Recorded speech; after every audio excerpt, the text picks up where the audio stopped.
স্বাধীনতার ঘোষক প্রেসিডেন্ট জিয়াউর রহমান ও সাবেক আপসহীন নেত্রী বেগম খালেদা জিয়ার অসমাপ্ত কাজকে সমাপ্তকরণের লক্ষ্যে কুমিল্লা চান্দিনায় ১২ নং বরকই ইউনিয়ন ১ নং ওয়ার্ড বিএনপির সহযোগী অঙ্গ সংগঠনের উদ্যোগে অনুষ্ঠিত হয়েছে আলোচনা সভা ও দোয়া মাহফিল।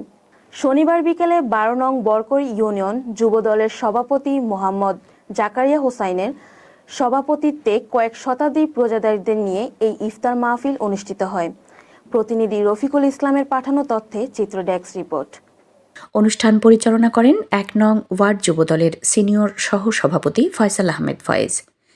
এ সময় সংক্ষিপ্ত বক্তব্য রাখেন কুমিল্লা উত্তর জেলার কৃষক দলের সদস্য মুকুল পাটোয়ারি। ১ নং ওয়ার্ড বিএনপির সভাপতি মোহাম্মদ ইসাহাক মিয়া, আব্দুল মালেক, কৃষক দলের সদস্য মোহাম্মদ আব্দুর রাজ্জাক, যুব দলের সভাপতি মোহাম্মদ কাউসার, সাংগঠনিক সম্পাদক মোহাম্মদ সুমন।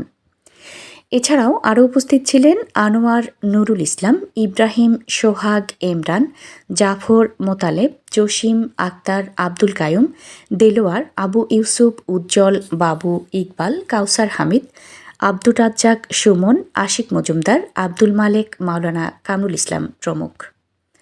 বক্তারা বলেন, আমরা বাংলাদেশ জাতীয়তাবাদের আদর্শে বিশ্বাসী। আপনারা সকলেই ঐক্যবদ্ধ হয়ে দলের জন্য কাজ করুন, দল আপনাকে মূল্যায়ন করবে। দোয়া পরিচালনা করেন মাওলানা বদিউল আলম। এই সময় মরহুমা বেগম খালেদা জিয়ার রুহের মাগফিরাত কামনা করা হয় এবং দেশ ও জাতির কল্যাণ কামনায় বিশেষ মোনাজাত করা হয়। পরে উপস্থিত সবার মাঝে ইফতার পরিবেশন করা হয়।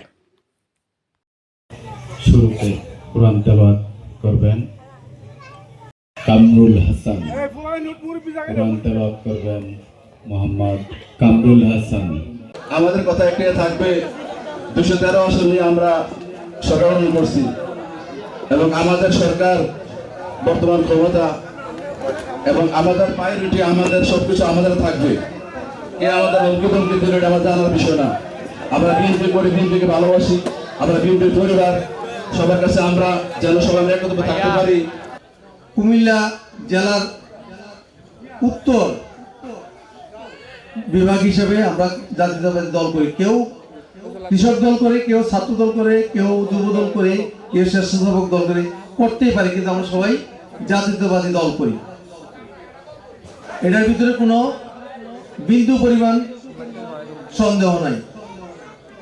আপনারা দেখছেন মেঘনা টিভি, সত্যি সন্ধানে সবসময়।